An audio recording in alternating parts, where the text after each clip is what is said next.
তো ভাই ফাইনালি 25 কোটি 20 লক্ষতে কেকেআর ক্যামেরন গ্রিনকে তুলে নিল। মানে সিরিয়াসলি অ্যামেজিং, আমি তো বলবো অ্যামেজিং হয়েছে।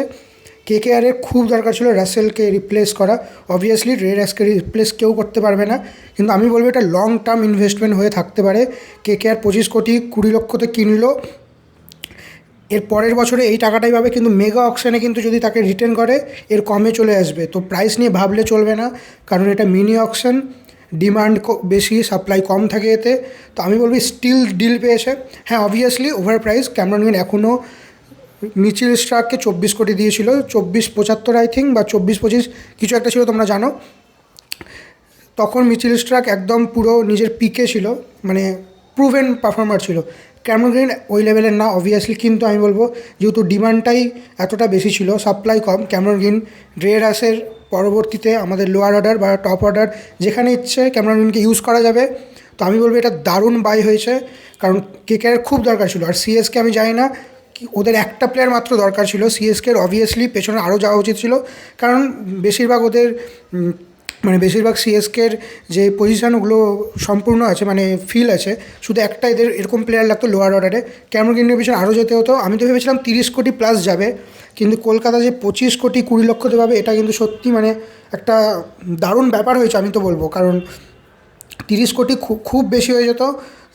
64 কোটি টাকা আছে তার মধ্যে, তো 25 কোটিতে পেয়েছে, ঠিক আছে, ভালো পেয়েছে। 30 কোটি আমি ভেবে রেখেছিলাম, তাই কালকে বলছিলাম যে সিএসকে যাবে, সিএসকেতেই যাবে, কারণ সিএসকের একটাই প্লেয়ার দরকার ছিল। সিএসকে এবার কার পিছনে যাবে আমার তো ভাই মানে জানি না। লিয়াম লিভিংস্টন, যে হচ্ছে ইংল্যান্ডের ম্যাক্সওয়েল, মানে বাড়ার নাম কী সব বলে, মানে কি ফালতু। লিয়াম লিভিংস্টনকে যদি নাই, আমি তো বলবো একদম ক্রেজি হয়ে যাবে তারা। কিন্তু আমি বলবো এই ডিলটা কিন্তু একদম ক্রেজি হয়েছে, বেস্ট কিনেছে। এরপরেও একটা জেমি স্মিথ যদি পেয়ে যায় বা পাথিরানা, এই দুজনের মধ্যে একজনকে চাই ভাই, মানে কলকাতার চাই, খুব বেটার হবে তাদের মধ্যে থেকে দুজনকেই পেয়ে গেলে।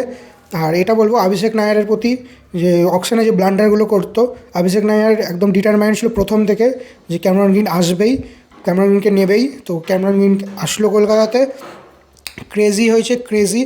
এবার ক্যামেরন গ্রিন দেখা যাক, 5টা অ্যাসেস খেলছে, 2টো অ্যাসেস হয়েছে, 3টে অ্যাসেস এখনও বাকি, টি20 ওয়ার্ল্ড কাপ বাকি, তারপর আইপিএল খেলতে আসবে। ইনজুরি থাকে না কি থাকে ওগুলো সব পরবর্তী ব্যাপার, কিন্তু এখন আমি বলবো এটা ক্রেজি ডিল হয়েছে। লং টার্ম ইনভেস্টমেন্ট, এখনও 10-12 বছর ইজিলি খেলবে ক্যামেরন গ্রিন। এখানে দেখতে পাচ্ছ হায়েস্ট বিডের লিস্টটা, দেখো তার মধ্যে থেকে বেশিরভাগ প্লেয়ারই কলকাতাতে খেলে গেছে। এখানে কলকাতার প্যাট কামিন্সের নামটা নেই, প্যাট কামিন্সের যেটা দেওয়া আছে এটা হায়দ্রাবাদের, কিন্তু প্যাট কামিন্সকেও মনে করো অনেক বেশি টাকায় প্রিভিয়াসলি কিনেছিল। তো আমি বলবো এটা ক্রেজি ডিল হয়েছে। এবার দেখা যাক কেমন পারফর্ম করে Cameron Green, wear purple and gold, signing off. আর এরম স্পোর্টসের টুকরো টুকরো খবর নিয়ে কিন্তু আমি চলে আসবো গল্প গুজবে। তো অবভিয়াসলি সাবস্ক্রাইব করে দিও, একটা নতুন চ্যানেল এটা। স্পোর্টসের, ফুটবলের, ক্রিকেটের দারুণ দারুণ কন্টেন্ট আসছে এবার বাংলায়। এবার বাংলায় স্পোর্টস চ্যানেলও গ্রো করবে আই হোপ। এবার দেখা যাক, চলো সাথে থেকো।